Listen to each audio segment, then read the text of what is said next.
Giants were not born to rule or destroy, they simply were. They filled the empty spaces, gave the void a body, and then vanished when creation grew too small to hold them. Every civilization remembers them differently, by name, by ruin, by warning. But they all agree on one thing: the world was once too big for us. It began, as most things do, in Greece, a land obsessed with inheritance. The first giants were the Titans, children of earth and sky. Gaia, the mother who birthed everything, and Uranus, the father who smothered it. Their love made the universe. Their hatred made history. The Titans weren't monsters. They were the first order, patient, ancient, colossal. Kronos, the son who overthrew his father, didn't start a rebellion. He continued one. Because in the beginning, power didn't change, it recycled. Uranus fell, Kronos rose, and when Kronos devoured his own children to stay in control, the pattern repeated. Zeus didn't slay a monster when he chained his father in Tartarus. He imprisoned an echo, and the gods who replaced the Titans didn't erase them. They inherited their size, their arrogance, their curse. The Greeks called it the Titanomachy, the war of the old gods and the new. But the truth is simpler. Every creation must first kill its creator. The Olympians didn't conquer chaos, they domesticated it. And the Titans, buried deep below, became reminders that even gods stand on someone else's shoulders. The Greeks thought they'd made peace with size, but farther north, another world was already remembering it differently. In the Norse void of Ginnungagap, before the first dawn, before even time had a name, something enormous stirred. Where fire from Muspelheim met frost from Niflheim, Ymir was born, neither god nor man, a being of bone and frost and breath. From his body came everything else.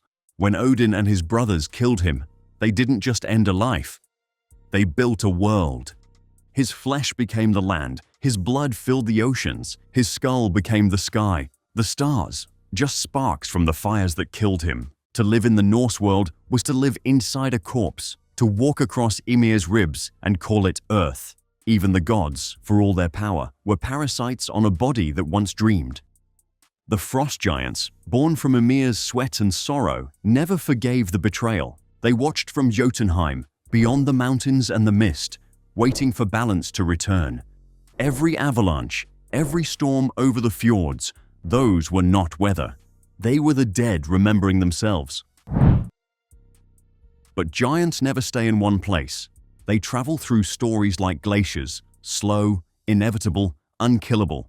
And in another scripture, they were reborn under different names. The Nephilim. In the book of Genesis, they were called the mighty men of old, men of renown. But the older stories are clearer.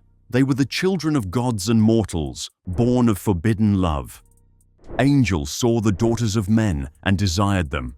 From that desire came something that didn't belong anywhere, too divine for earth, too human for heaven. The Nephilim were giants, not because of height, but because of consequence. They carried divine pride in human flesh, and it broke the balance of the world.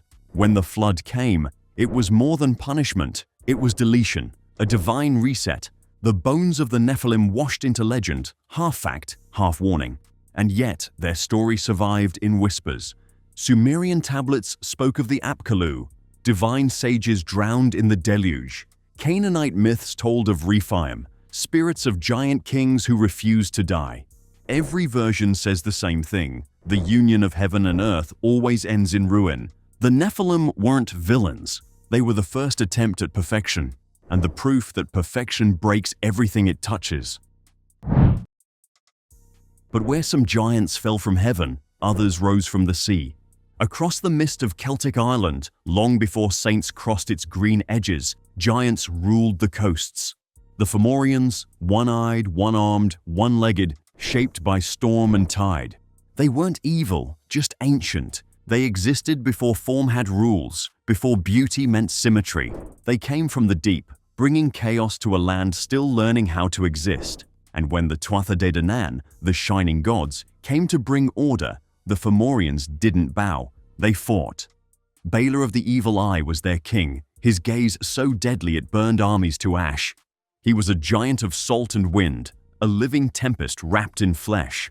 When his grandson Lurg finally struck him down, it wasn't victory, it was inheritance. Because Lu carried Fomorian blood too, the conqueror and the conquered shared the same vein. The Irish understood something few others did. The old powers don't vanish, they evolve. Every god that rules a land first kills the giant that shaped it, then realizes they've only inherited its curse. And while the Fomorians drowned in the sea, somewhere across the east, another kind of giant was being born, one that didn't come from chaos, but from consequence. In Japan, they called them Oni. They weren't born giants, they became them, humans once ordinary, twisted by sin, jealousy or rage, until their bodies grew horns and their hearts caught fire. Red skin, yellow eyes, teeth like broken blades. They were the echoes of emotion too powerful to die. Buddhism said they were the souls of those who fell too far into anger. Shinto said they were spirits turned monstrous by the weight of resentment. But the truth is simpler. They were what happens when punishment forgets mercy. The Oni were sent to guard the hells, to torment the wicked, but after centuries, they became the wicked themselves, indistinguishable from those they punished. Some haunted mountains, hunting the arrogant. Some guarded temples, protecting monks from unseen evil. Others wandered, lost, ashamed of what they'd become. Because even demons, once human, remember softness. The Oni were proof that monstrosity isn't born from darkness. It's born from exhaustion, from the moment justice forgets compassion and turns into obsession. And yet, in every festival, the Japanese still paint faces like the Oni, bright, grinning, defiant, to scare away misfortune. Because even demons can be used for good if you understand their hunger. The Oni didn't fall from grace, they fell from balance, and that's what makes them terrifying. Not their strength, but their resemblance. They said the giants were gone, but every mountain disagrees. In the Basque Highlands, where fog hangs heavier than memory, they say the last of them didn't die. They simply walked away. The Gentilac, they were called, ancient ones. Builders of the first dolmens, the standing stones that still break the horizon like punctuation marks in a forgotten language. They carried rocks the size of houses and tossed them across valleys for sport. They taught humans how to shape the earth, how to carve stone into story. But one night, they looked to the sky and saw a new light, something they'd never seen before. A star, bright, unmoving, hovering over a land that wasn't theirs anymore. They didn't understand it, but they knew what it meant. It wasn't a sign of wonder, it was a replacement. So the Gentilac gathered on the mountains and decided to vanish. Some say they turned to stone, others say they buried themselves beneath it. Only one stayed behind, Olencero, the last giant, soot-covered and kind. He carried a sack of gifts and coal for the children who remained, wandering the hills like a leftover from an older story. And so he did what most forgotten things do. He became a myth about generosity instead of power. Because sometimes the only way to survive in a smaller world is to shrink with it. But in another island, another fog, the giants did not bow. They fought to the end. Long before the word England existed, the island was called Albion, a name said to come from a giant. He and his kin ruled the land until Brutus of Troy arrived, claiming divine right and iron. The giants resisted, but time was against them. In the final battle, the last of their kind, Gog-Magog, met Brutus's champion Corineus. They fought at the cliffs of Plymouth, each blow shaking the earth. When Gog-Magog fell, he wasn't slain by sword, but by gravity, thrown from the cliffs into the sea below. The waves turned red. The cliffs held his name, and the land he died defending became Britain. But conquest never kills completely. The old Londoners knew that. That's why, even now, inside the Guildhall, two enormous wooden figures stand guard, Gog and Magog, carved from legend, resurrected by empire. They watch every Lord Mayor's procession, silent, patient, pretending to be decoration. But they aren't statues. They're apologies carved in wood. Reminders that every city is built on something that didn't want to die. Not all giants fell to war. Some were undone by misunderstanding. Far from the western cliffs, deep in the warmth of India, there was a giant who never asked to be feared, only to wake. Kumbhakarna, brother to Ravana, the demon king of Lanka. When he prayed for eternal vigilance, the gods misheard him. They gave him eternal sleep instead.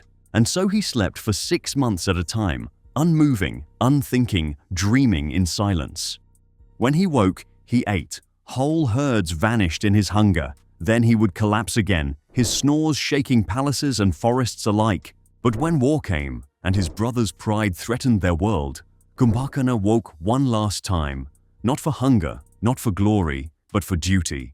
He knew the battle was lost. He knew Rama's army could not be defeated. Still, he stood. He marched barefoot across the field, arrows piercing his skin like rain on stone. When he fell, it wasn't defeat, it was release. Because even giants grow tired of carrying the weight of others' mistakes. The gods themselves mourned his death, and that's how you know he wasn't a monster. He was misunderstood magnitude. Across the centuries, every culture built its own idea of enormity, but nowhere was it as vast or as apocalyptic as the North. The Norse never let their giants die quietly. They made sure they had an ending grand enough to swallow the gods. At the end of time, when the final winter comes, the Jötnar, the great frost and fire giants, will rise again. Surtur, with his sword burning brighter than suns, will climb from Muspelheim and set the sky aflame. The Midgard serpent will uncoil from the sea, poisoning the air. And Fenrir, the wolf born of giant blood, will break his chains and devour Odin whole. The gods will fall. The world will burn. And from the ashes, a new one will rise. Smaller, cleaner, quiet. The giants don't destroy for sport. They destroy because that's how life breathes. Creation, destruction, silence, inhale, exhale, repeat. The Norse never called it evil. They called it inevitable, because even gods are just waiting to be replaced by what they feared to become. In the stories of the Rakshasas, the Indian demons of hunger, size isn't punishment, it's consequence. They were beings of immense power and appetite, capable of taking any form they wished. Once guardians, they fell from grace when they began to crave what was meant for the gods: offerings, praise, worship. Their king, Ravana, 10-headed, 20-armed, wasn't born cruel. He was born brilliant. He mastered scripture, music, and weaponry, built cities in the clouds, and ruled with intellect sharper than any blade. But intellect has gravity. It pulls pride into orbit until it can't escape. When Ravana tried to lift Mount Kailash, the home of Shiva himself, he didn't mean rebellion. He meant admiration. But the mountain crushed him anyway. The Rakshasas remind us that giants fall not from wickedness, but from wanting too much of what they almost deserve. Every hunger, taken far enough, becomes a curse. And every curse, if you look closely, is just ambition with a bad ending. We live in their bones now. Every mountain is a grave. Every river is a scar. Every cloud is a whisper of what once walked beneath it. And if you ever find yourself standing somewhere that makes you feel impossibly small, stay there. Listen, you might just hear the sound of something ancient breathing beneath your feet. Because the giants never left. They just became the ground we walk on.